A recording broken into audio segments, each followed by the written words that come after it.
Sir Pawan Kalyan, Mahesh Babu, Allu Arjun వీళ్ళతో working experience ఎలా ఉంది సార్? పవన్ కళ్యాణ్ గారు is hard worker, Mahesh Babu is hard worker, Allu Arjun గారు హార్డ్ వర్కర్. అంటే ఇక్కడ మీకు అందరూ కూడా క్రియేటివ్ ఎలా ప్రజలు అంటే అభిమానుల్ని ఏ విధంగా క్రియేట్ చేసి అభిమానులకు ఏ విధంగా మంచి ప్రోడక్ట్ ఇవ్వాలి, ఆ ప్రోడక్ట్ మళ్ళీ సూపర్ డూపర్ హిట్ అవ్వడానికి ప్రోడక్ట్ చేయడానికి ప్రయత్నం చేసే వ్యక్తుల్లో, కష్టపడే వ్యక్తుల్లో వాళ్ళు ముగ్గురు ఉన్నారు. అంటే అందరూ ఆర్టిస్టులు ఉన్నారు, వాళ్ళు అది పవన్ కళ్యాణ్ గారు ఒక డిఫరెంట్. పవన్ కళ్యాణ్ గారికి 10 గంటల పని ఇస్తే 15 రోజులు వర్క్ చేసేస్తాడు. 10 గంటల పని ఇస్తే 15 రోజులు వర్క్ చేసేస్తాడు. అది ఆయన టాలెంట్. అల్లు అర్జున్ గారు ఏంటంటే మొత్తం ఒక నిదానంగా నీట్గా అదొక డిఫరెంట్ స్కూల్. మహేష్ బాబు గారు ఇంకా స్లో స్కూల్. వీళ్ళు ఏంటంటే సంవత్సరాలు తీయాలి.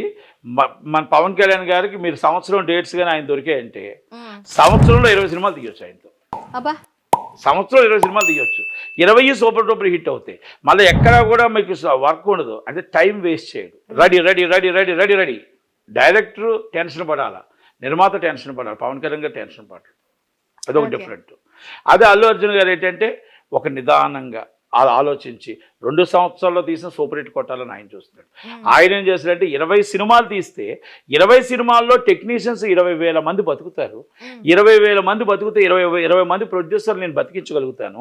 ఇవన్నీ కూడా మొత్తం టోటల్గా సినిమాలు హిట్టు ఫ్లాపులు అనేది మన చేతుల్లో ఉండదు కనుక నా ప్యాటర్న్ నేను చేసుకెళ్తాను అనేది పవన్ కళ్యాణ్ గారి ప్యాటర్న్. మహేష్ బాబు గారు ఏంటంటే 2 సంవత్సరాలు తీసినా 3 సంవత్సరాలు తీసినా గ్యాప్లో సూపర్ హిట్ కొట్టాలని ఆలోచిస్తారు. కానీ 3 సంవత్సరాలు తీసినా 4 సంవత్సరాలు తీసినా మన నెల రోజుల్లో సినిమా తీసినా ఓజీ సూపర్ హిట్ అయిందిగా.